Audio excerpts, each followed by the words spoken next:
Hey there everybody, it's Aaron again. Welcome to a special little video that has to do with Digimon World 1.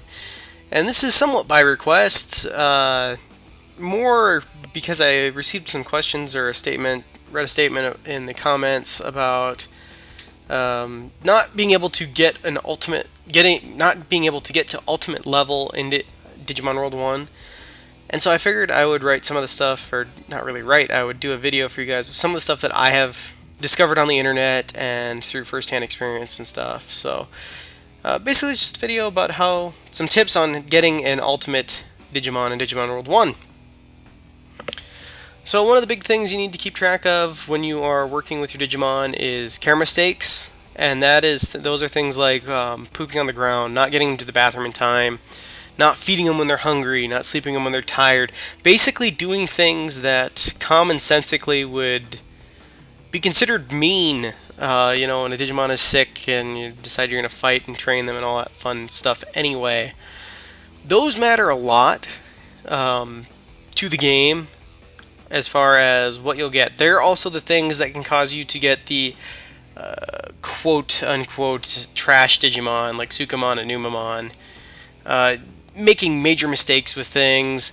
You can also get, as far as the trash Digimon go, you can also get them from not meeting requirements for any Digivolution for rookies.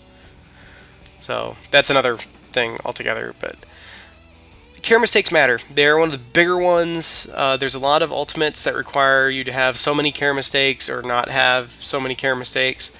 I usually am a huge stickler when I play this game about care mistakes, so I generally don't get the Digimon that require you to have care mistakes, because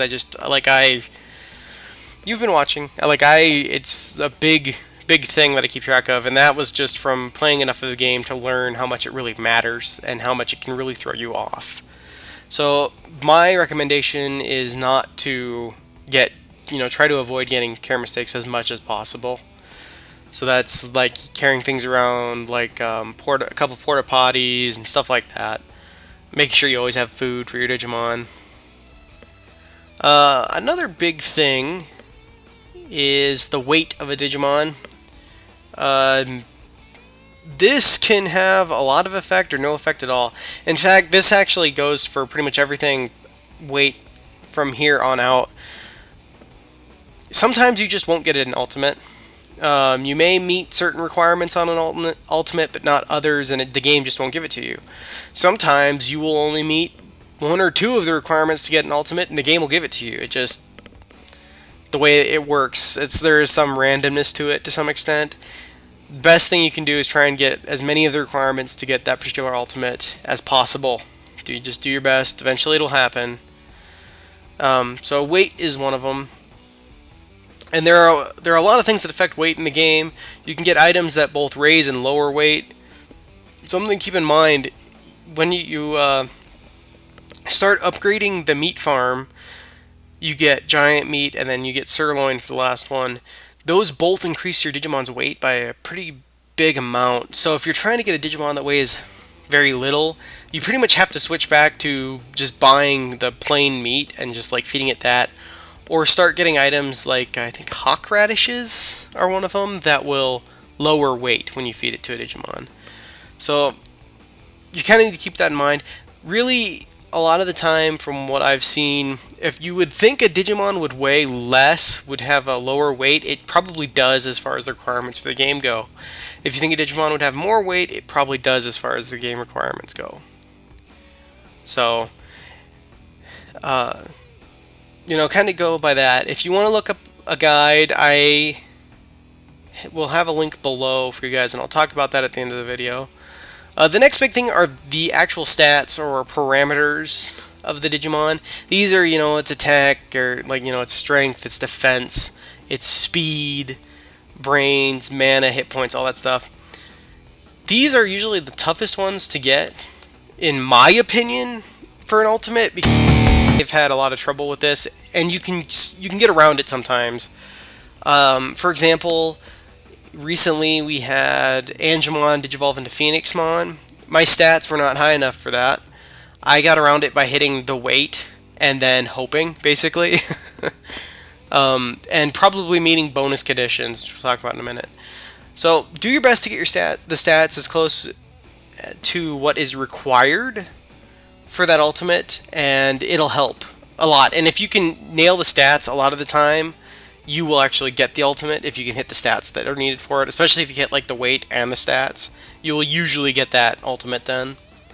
Like I said, it's not always a guarantee. Care mistakes make a big difference too. Care mistakes, like I previously mentioned, can exclude you entirely from being able to get certain ultimates if you have too many of them. So the next big thing that can go into it, it's kind of big, kind of not. It's called bonus conditions, and these are the things like so many battles have to have been fought, happiness, what their happiness is actually at, for better or worse, things like that. They're relatively minor requirements, but sometimes getting them, like if you can get them and all the stats and the weights and stuff, then it really can push you over the mark as far as getting that ultimate. So, and sometimes if you can get bonus conditions, and even if you're not meeting other conditions, once in a while that'll be enough to get you the ultimate. So it takes a little bit of luck, but it is what it is. A lot of these you can't find, you won't know just through playing the game. Like you'll have to look at an actual guide because it's stuff that other people have figured out. To my knowledge anyway, I've never seen anything that tells you in game that you need to fight 30 plus battles to get this ultimate and stuff like that. I tend to fight a lot when I play the game, so I don't shoot for bonus stuff a lot, but if you fight a lot, and that's one of the bonus requirements for an ultimate, you'll probably get that anyway. The last thing worth mentioning is your tamer level. Tamer level is kind of a pain to raise, and I don't have much first-hand experience with this that I can say, because even when I've played the game a lot, I never end up with an overly high tamer level. But from what I have read online, your tamer level can, basically the higher it is, the better the chances are you will get an ultimate, even if you don't meet requirements for the all the requirements for the ultimate. So, doing a good job. You get tamer points for getting an ultimate, I believe, and probably some other random things. You can also lose tamer levels for having your Digimon killed during battle, stuff like that. So don't do what I did in the first few episodes of my Digimon World playthrough, because that's bad. I didn't have a tamer level to lose at that point. I bet I probably would have lost one otherwise. Care mistakes, having too many care mistakes can lower that too, apparently. So, just play well, do your best, treat your Digimon well, basically. As silly as it sounds, like abusing the Digimon, or, not doing kind of what it needs done time, not letting it sleep and stuff like that, is really detrimental in most cases. There are a few cases where you'll have to do that.